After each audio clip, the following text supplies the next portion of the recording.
Bom dia, bom dia, boa tarde, boa noite, dependendo de quando vocês estiverem assistindo a este vídeo. Eu sou o professor Rubem Ramos e esta é mais uma aula assíncrona de comportamento informacional.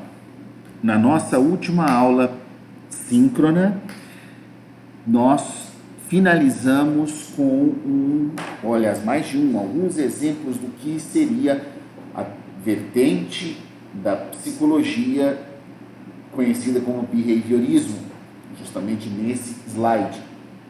Partindo do ponto que não há dúvidas a este respeito, nós seguimos a nossa jornada e constatamos que, dadas as limitações do behaviorismo para a compreensão humana, uma nova abordagem passou a dominar os estudos, justamente uma abordagem que se valoriza por ressaltar aquilo que não era contemplado na visão behaviorista, a cognição, ou seja, o ato de conhecer, entender, compreender como o ser humano conhece o mundo. Os cognitivistas investigam os processos mentais do ser humano de forma científica, como a percepção, o processamento de informação e a compreensão, com abordagem qualitativa e método indutivo. Então, o que tudo isso quer dizer?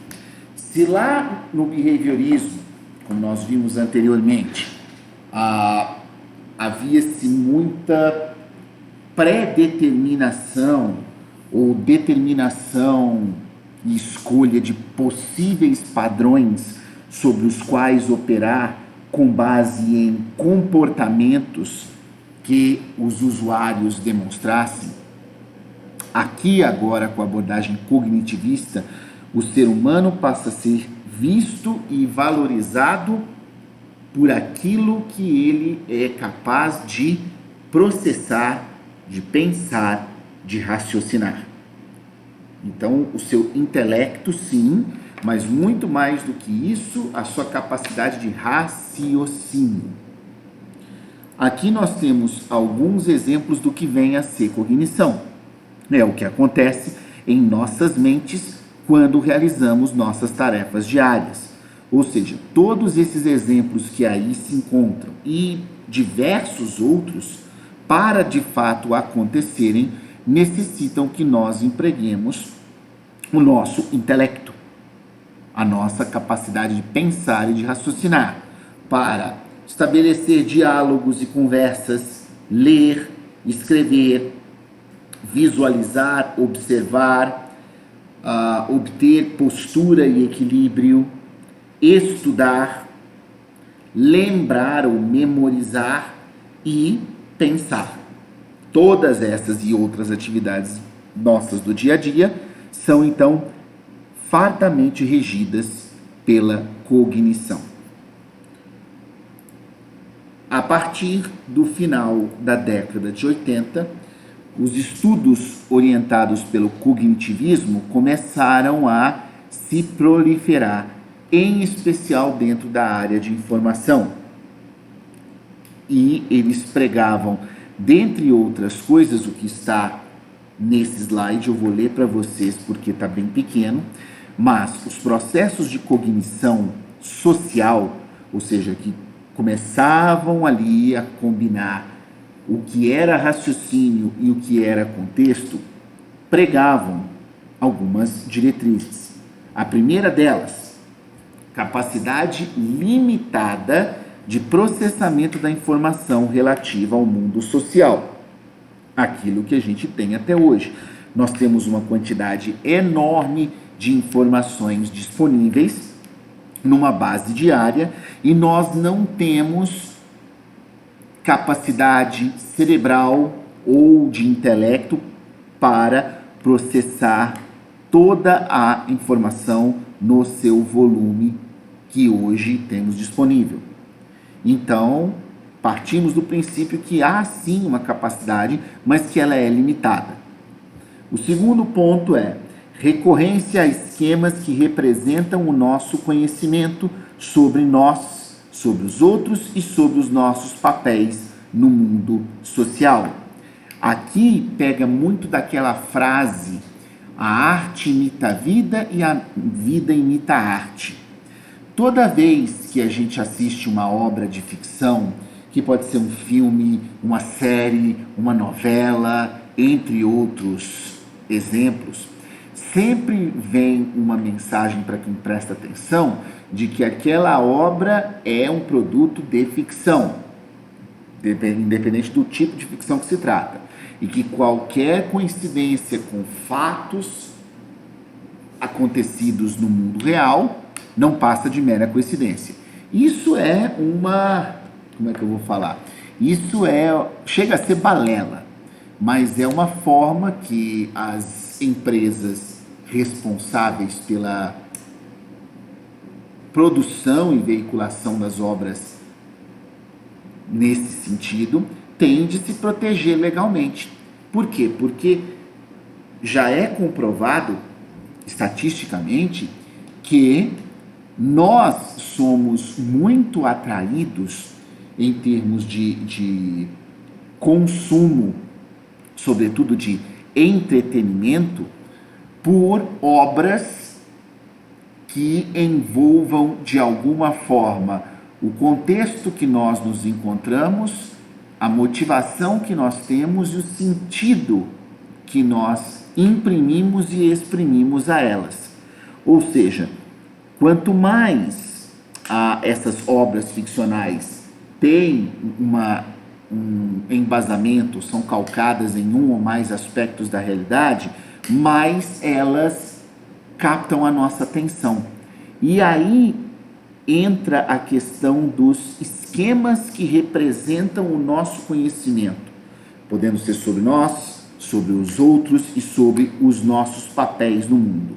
Esses esquemas podem ser ao mesmo tempo impressões que nós temos quanto a nós mesmos, o nosso papel na sociedade, as funções que nós temos que exercer ao longo do nosso dia, as expectativas que cada um desses papéis e funções exerce sobre nós, as atitudes que nós desempenhamos e exibimos perante a esses papéis e as representações sociais. Então, o que sinteticamente eu estou querendo dizer com essa questão aqui dos esquemas dentro do processo de cognição social? Nós, do nosso microverso aqui, a gestão da informação, mais especificamente comportamento informacional, somos todos membros de uma sociedade. Para fins práticos e só para a gente entender, eu posso dizer que nesse momento nós somos, em nossa maioria, membros de uma sociedade ocidental, latino-americana, brasileira, goiana. Ok? Claro que alguns de vocês, provavelmente quando virem essa aula, vão contestar, porque não estão residindo em Goiânia devido à pandemia, devido ao lockdown, voltaram para a área de residência dos seus pais, da sua família, está tudo bem quanto a isso. Eu estou pegando a título de exemplo. Por quê? Se esses esquemas envolvem, como eu falei, as impressões, as expectativas, as atitudes e as representações sociais, nós, como adultos e com capacidade cognitiva que temos, conseguimos perceber que essa sociedade em que eu dei o exemplo reducionista, do macro para o micro, ocidental, latino-americana, brasileira, goiânia, quanto mais micro nós vamos indo, ou afunilando, como queiram, mais nós percebemos que essa sociedade que nós estamos tem, exibe e demonstra particularidades, algumas positivas, outras negativas. E para não apenas existir, mas viver dentro dessa sociedade, mesmo que nós não sejamos naturais dela, nós não tenhamos nascido em Goiânia, nós temos que recorrer a um ou mais esquemas que representam, que evocam o nosso conhecimento sobre nós mesmos, sobre os membros da sociedade e os nossos papéis. Então, isso fica particularmente claro quando eu tenho pessoas, e aqui na sala eu sei que eu tenho, que não são naturais de Goiânia, muitas vezes não são naturais do estado de Goiás, e que acabam até hoje, mesmo sem perceber ou de forma espontânea, fazendo comparações. Aqui em Goiânia, quando se trata de tal acontecimento, de tal fenômeno, acontece de uma forma. Lá na minha cidade, na minha terra natal, acontece de outra. Eu me lembro que, se não me engano, na disciplina de usos e usuários, um exemplo pertinente que a Débora deu nesse sentido foi que ela achava um absurdo que Goiânia e acho que o estado de Goiás não comemoram e não concedem, portanto, o feriado do Dia da Consciência Negra. E, de fato, até hoje, Goiânia e o estado de Goiás não implementaram essa data, o reconhecimento da mesma de forma prática.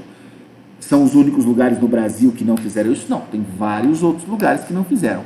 Mas existe grande parte dos lugares que fizeram, que implementaram, que dão feriado, ou como ponto facultativo, ou como feriado completo, que promovem debates, discussões, eventos culturais, paradas organizadas, entre outras atividades.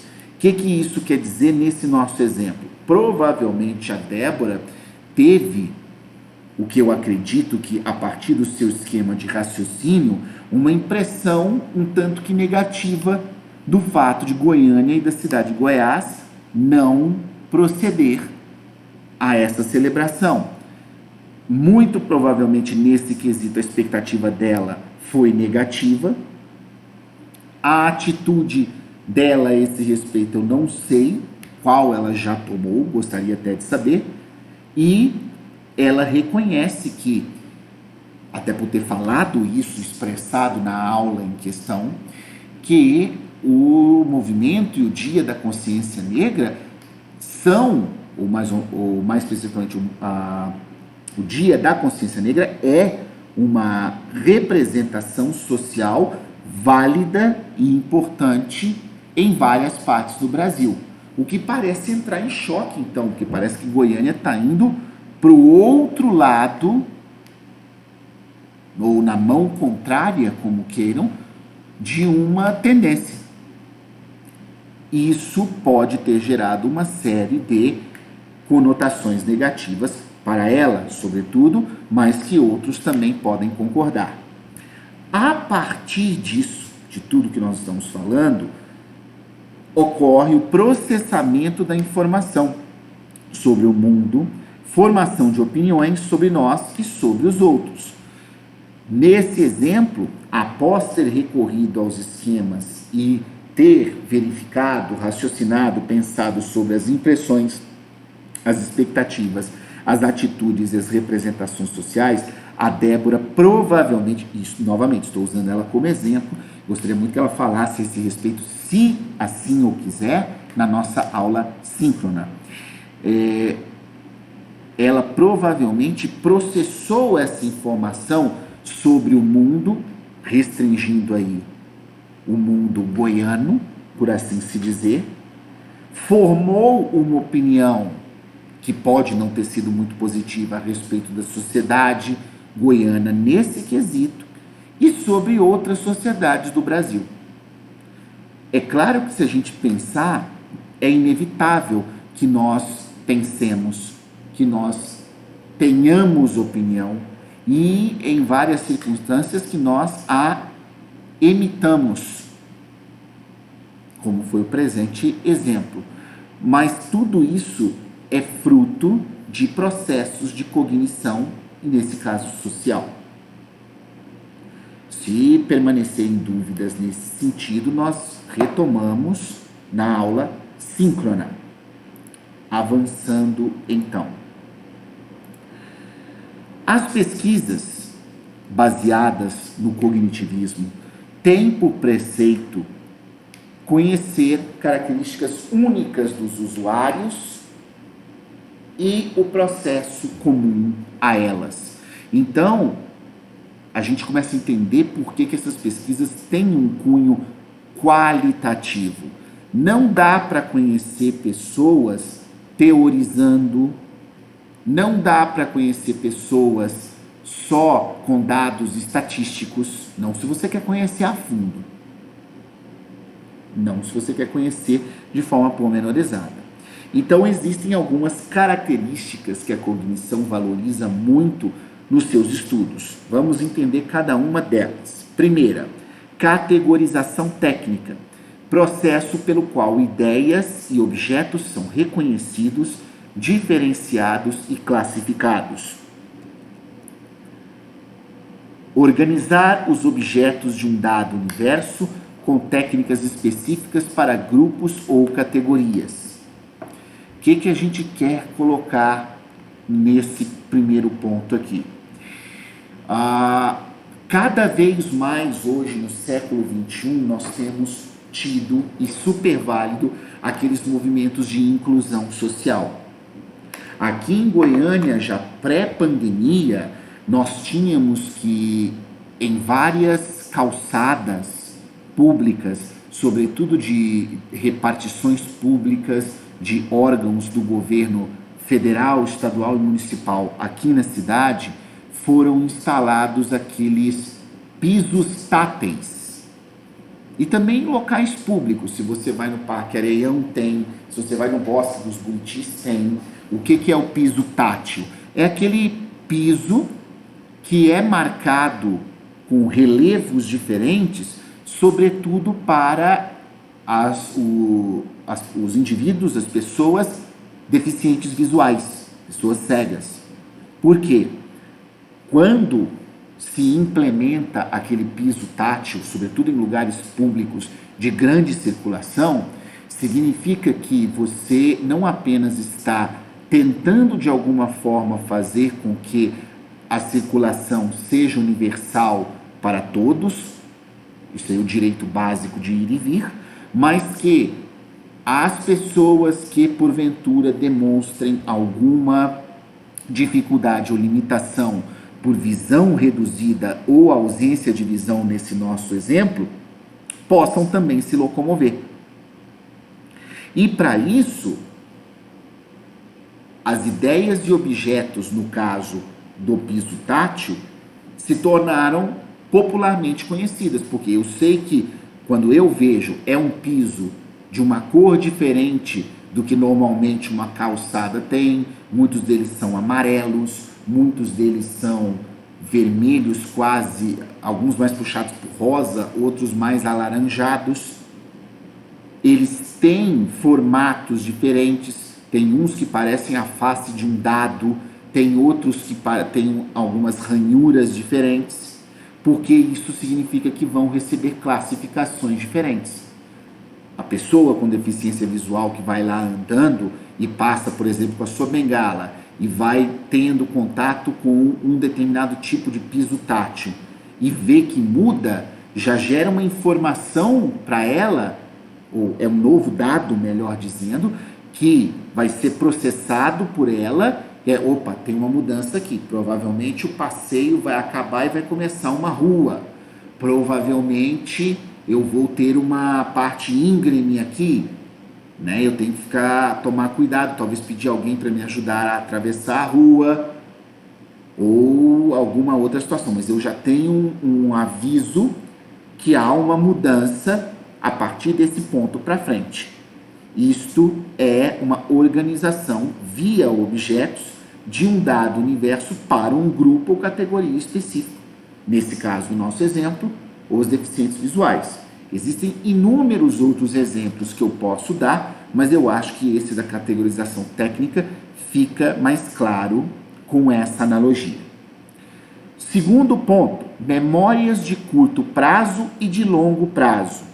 Isso tem cada vez mais fascinado não apenas os psicólogos, os psiquiatras, mas as pessoas que se dedicam a estudar processos de inteligência, seja ela inteligência coletiva, inteligência artificial, memória, entre outras categorias. Por quê? Qual é a diferença da memória de curto prazo para de longo prazo? O curto prazo dura minutos ou horas e serve para proporcionar a continuidade do nosso sentido do presente. Já o longo prazo estabelece traços duradouros, portanto dura dias, semanas ou mesmo anos. Para fins básicos, se vocês já conheceram alguém que muitas vezes sofre um acidente, uma pancada na cabeça, fica parcialmente desmemoriado, ou até sofre de Alzheimer, que é uma das principais doenças incuráveis existentes no mundo, normalmente esse tipo de acontecimento é direcionado à memória de curto prazo, porque acaba que se trata de um estado de deteriorização, que afeta a memória curta, aquela que foi obtida no período recente. E aí pode variar de pessoa para pessoa, pode ter sido em um período do mesmo dia, manhã, tarde ou noite, pode ter sido ao longo de um dia, pode ter sido ao longo de uma semana, pode ter sido ao longo de um mês, pode ter sido ao longo do último ano, enfim. Mas, e depende, é claro, do grau e da circunstância, além do organismo que nós estamos compreendendo. Mas, normalmente, quando você entrevista estas pessoas, você percebe que, comparativamente falando, a memória de longo prazo se mantém razoavelmente intacta. A pessoa lembra do seu aniversário, a pessoa lembra de datas comemorativas importantes, por exemplo, aniversário dos filhos, aniversário de casamento, primeiro lugar que beijou a esposa, primeira vez que viu o time de futebol jogar ao vivo, enfim, essas memórias de longo prazo. Por quê? Porque elas estabelecem traços duradouros, elas se vinculam realmente à nossa capacidade cognitiva e à nossa memória. Já o curto prazo, não, ele ainda está sendo processado, portanto, ele é mais corriqueiro, por assim se dizer. E ele serve, sobretudo, para proporcionar a continuidade do nosso sentido de presente. Então, é aquele tipo de memória que eu tenho que usar no dia a dia bom, eu preciso lembrar que o ônibus para ir para o meu serviço passa em tal ponto, mais ou menos tal horário. Então, daqui da minha casa até no ponto, eu levo X minutos. Eu tenho que tudo isso calcular, mas são memórias do dia a dia que eu vou internalizando com o tempo, tornando cada vez mais comum, mas que eu tenho que sempre estar atento e que dura durante esse percurso. A hora que eu chego no meu ponto de ônibus em tempo, eu resolvi meu problema, teoricamente falando. Com isso, eu vou parar a nossa gravação aqui, retomo desses conhecimentos que vimos e continuamos com a terceira categoria, ou terceira característica única relativa ao processo cognitivo na nossa aula síncrona. Muito obrigado a todos e até lá!